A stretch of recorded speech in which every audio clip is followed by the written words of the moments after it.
The new MotoGP season is about to get underway under the lights in Qatar. In this video we will take a look at the Yamaha teams, the bikes and the riders and try to give some idea of what we can expect from them in the 2022 championship. In total there will be 12 teams on the grid in 2022, each running 2 bikes and 2 riders, so a very healthy grid of 24 riders and all of them should be on competitive machinery. Hello and welcome to Moto Chatter, let's dive into the details.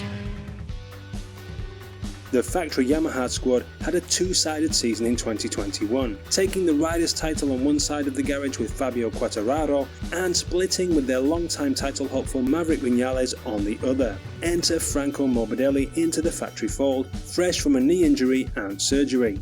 The Yamaha M1 looks unchanged for 2022 with the same black and blue paint scheme, which does look better in person than in the photos. We have been told that there have been significant updates to the bike, but they don't appear to be sufficient for the current champion, Quartararo being vocal about his disappointment in the lack of horsepower of the updated machine, which means he will have to rely on the sweet handling of the Yamaha to make up the deficit, which didn't work out too bad for him last year. Fabio Quartararo will be looking to defend his world title crown in 2022, but with the lack of horsepower gains relative to the competition and the undoubtedly close competitive nature of the field, it won't be an easy task. Even though he won 5 races last season and took 10 podiums, the highest he placed in the last 6 races was second, with his Ducati horse-powered rival Francesco Bagnaia winning 4 of the last 6 races. The fact that Quartararo is head and shoulders above the other Yamaha riders in pace points to the fact that it is the rider making the difference and not the bike. Yamaha would do well to get his signature on a contract very soon, as no matter what the difficulties he has with the bike, he is a rider that can overcome them and is sure to be contending for the title from the get-go. Franco Morbidelli already has a contract for 2023, so can focus on the job at hand and regaining the form that saw him take second in the MotoGP Championship in 2020 on the oldest Yamaha and bike on the grid. Knee injuries and subsequent surgery saw him sidelined and riding in subpar condition for the 2021 season, but thanks to his performance in 2020 and the breakdown of the relationship between Yamaha and Viñales, the 2017 Moto2 World Champion finds himself with a full, hopefully injury-free season ahead of him on a full factory Yamaha. If he is fully recovered, he has to be an under-the-radar contender for the title.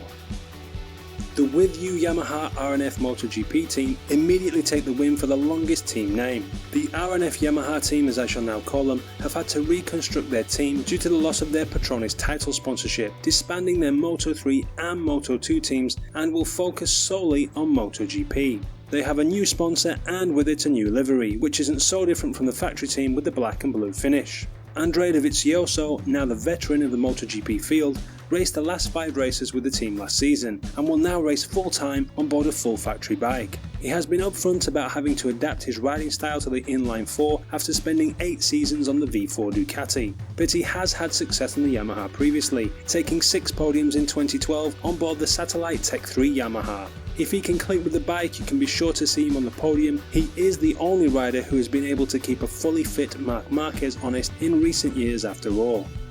Darren Binder makes a controversial jump up for his rookie season straight from Moto3, with his not so outstanding Moto3 record adding to his detractors. It seems he got the step up due to the team's reconstruction and their contractual obligations to him, having no Moto3 or Moto2 team to place him in. Either way, he is going to be on the MotoGP grid on a non-factory Yamaha in 2022 and you can't blame him for seizing the chance. I think he will go much better on the bigger bikes, as he was too big for the Moto3 bikes and he has an aggressive riding style. In addition, he has his race-winning big brother to give him some pointers and he might well surprise a few people through the season.